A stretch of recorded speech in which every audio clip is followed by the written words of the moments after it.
Welcome to the channel.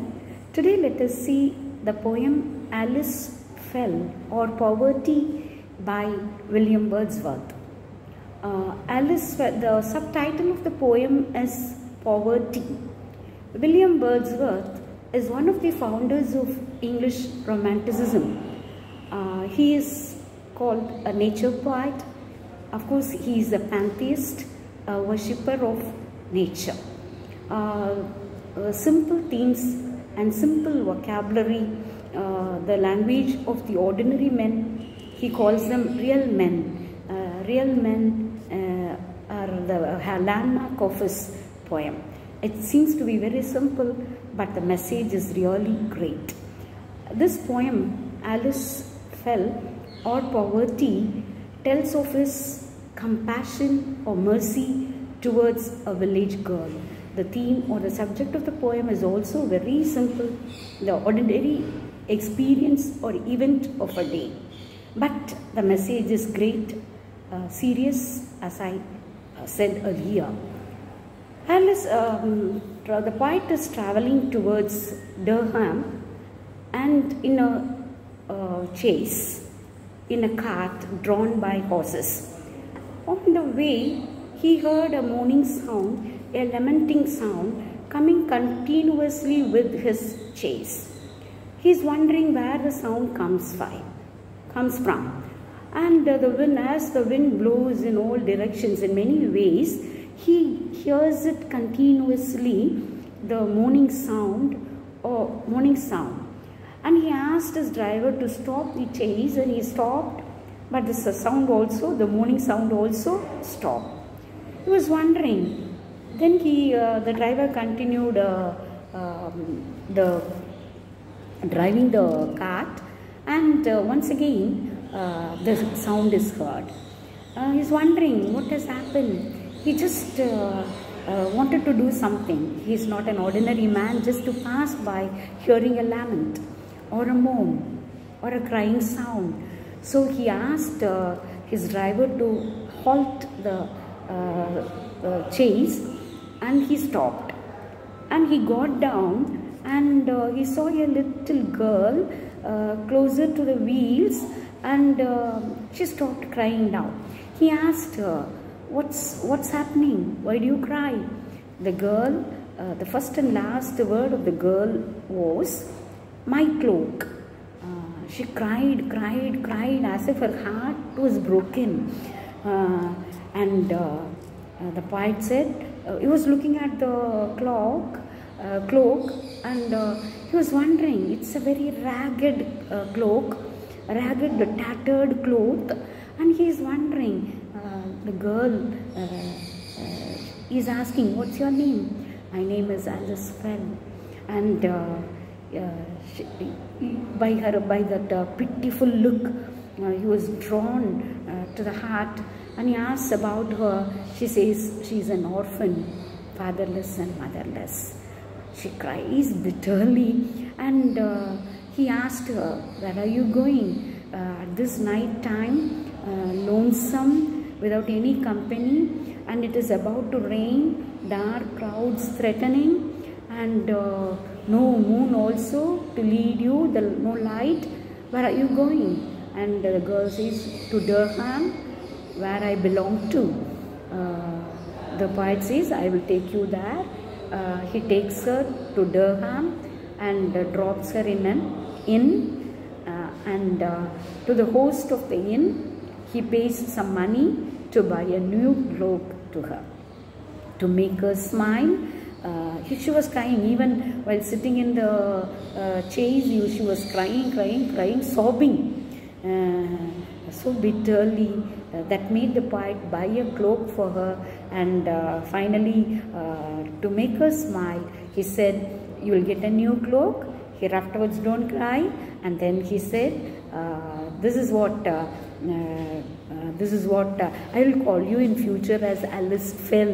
Yes, that's what he said. Her name is Alice Fell, and because of this incident I will call you Alice Fell hereafterwards. And the message is the need for compassion or mercy. We hear many moans, many sounds, many wails, many cries. And here he says, we must stop to hear them, do help those people, must be compassionate and merciful. That is what the poem advocates, the poet advocates. I'll read the poem. The post boy drove with fierce career, for threatening clouds the moon had drowned, when suddenly I seemed to hear a lamentable cry, sound. So threatening clouds, it seems to rain and no moon, and the driver is driving the chase with great fears. And at that time he heard a moan, a lamentable sound. As if the wind blew many ways, I heard that sound. He heard it in all directions, as if the wind blew in many directions, and more, the sound was more and more. It seemed to follow with the chase. It didn't stop anywhere. With the moving of the chase, he heard it continuously, and still I heard it as before. Yes, it was heard as fresh as the chase moved on. At length, I to the boy called out. He called the driver. He stopped his horses at the word, but neither cry nor voice nor shout. He asked him to stop, and immediately the cry was not heard. There was no voice, no shout, no cry, nor aught else like it could be heard. So nothing was heard then. And the boy then smacked his whip. He just started beating his whip, and fast the horses scampered through the rain, started moving. It was galloping through the rain. The horses galloped through the rain, and soon I heard the blast, the voice, and bade him halt again. So again he heard it. It came like a blast. The crying sound, the voice of the girl came as a blast, and he gave an immediate command to the driver to stop the chase. Said I, alighting on the ground. He got down from the chase, alighting, got down. What can it be, this piteous moan? Who is making the sound? What does this stand for? Why this piteous moan? Where is it coming from? And there a little girl I found, sitting behind the chaise alone. So he got down and found the girl sitting behind the chaise. My cloak, the word was last and first. So that was the only word, the first and last word of the girl. My cloak, my clothes. She's having a ragged tone of cloth that was tied to it was entangled in the wheel. And she says, my cloak. And loud and bitterly she wept. She was crying like anything, wept loudly and bitterly, as if her very heart would burst, and down from off her seat she leaped. She just started moving, crying, my cloak, yes, and she's crying like anything, as if her heart would burst. That much of sorrow stricken for the ragged cloak. What ails you, child? What is your suffering? Tell me what you suffer from. She sobbed, she cried. Look here, she is showing the cloak. Look here, I saw it in the wheel entangled. Her cloak is entangled to the wheel. A weather-beaten rag. It is completely torn off, weather-beaten rag in many places, yes? Holes and things. As ever, from any garden scarecrow dangle. It looks like a cloth that is worn, or a suit that is worn by a scarecrow, because it is weather beaten, full of rags. Yes? And he felt very sad. Why this girl is running after this ragged cloak? I was twisted betwixt knave and spoke. He started speaking. Her help she lent, and with good heed together we released the cloak.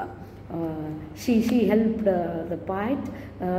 Together they both pulled out the cloak, and with great speed they did it together, released the cloak. A wretched rag indeed.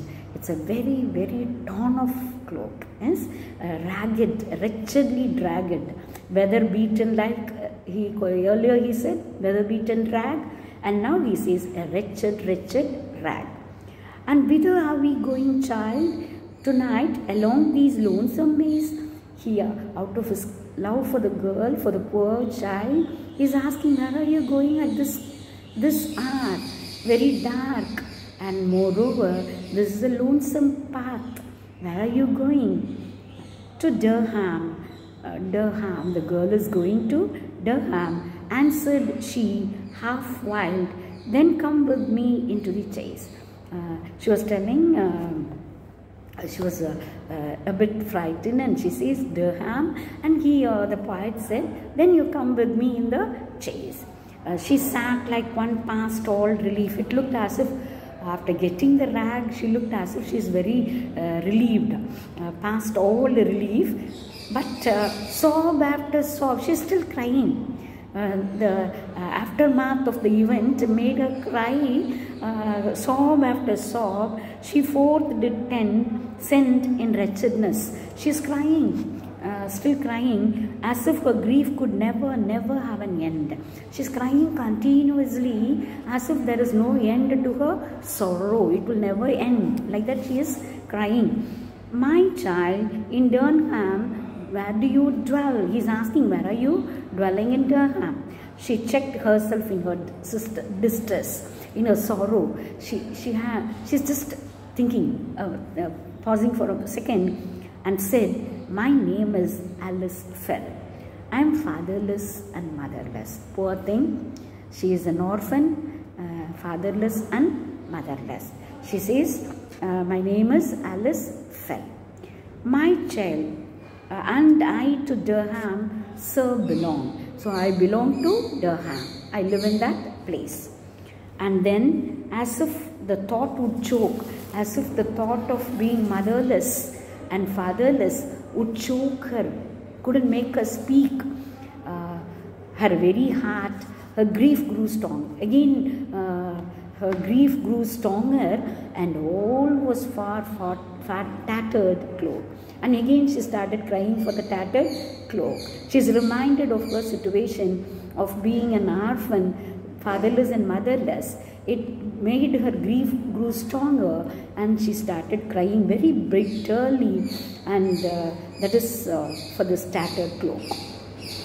The chase drove on. Our journey's end was nigh. So it has come. The chase has come closer to the city, Durham, and sitting by my side, as if she had lost her only friend, she wept. She was sitting close to the poet, next to the poet, and she's crying bitterly as if she has lost her close friend. That's what the poet says, and would be. Nor would be pacified. Nobody can pacify her. Though she has got her tattered cloth, she is not pacified. Suffering is such for the poor girl, being fatherless and motherless. She lives in sorrow. We can understand her poverty because she is crying to get hold of that tattered cloak. And up to the tavern door by be post. So they have stopped near the tavern door. In of Alice and her grief I told, and I gave money to the host. So the poet meets the host of the tavern, the inn, and tells him about Alice and her grief, and then he gives some money to the host of the inn. What for? To buy a new cloak for the old, to replace the old cloak. And let it be of duffel grey. He wants, he specifically says it should be of this color, duffel grey, as warm a cloak as man can sell. Get her a good piece. It should give her warmth. Yes, it should give her warmth. Yes, get such a beautiful color, done duffel grey, and also a very warmful cloak. Proud creature was she the next day. Next day she must be very happy and proud to wear a new one, because the old was very tattered and she was crying for that. She wanted that back. But now she is going to get a very new, brand new one, a costly one, which will give her warmth. So the poet says, I am sure, I am definite that she will be very proud to have such a new cloak. And the little orphan Alice fell. he says she will be very happy. The orphan girl will be very happy to have such a beautiful, warmful cloak the next day. So he gives the money to the host of the inn to buy a new cloak for the girl. So the message of this poem is to be compassionate and loving towards one and all. We hear many a sound, but we pass by. But here he says, we must stop. Though it's a raining day, no moon day, we have to travel. We may be having our own problems, but still when we hear a moaning sound of a poor person, we must stop, halt and see what's going on. Not stop with that. He helps the girl to come in his chaise, took her to the inn and buys her a new cloak. This is what is needed in society, to be compassionate and merciful towards one and all. Only when we stop and listen, we will understand that poor people like Alice fell, cry, moan, lament, being an orphan for a tattered cloak. So the society expects us to be loving and affectionate towards one and all. Thank you.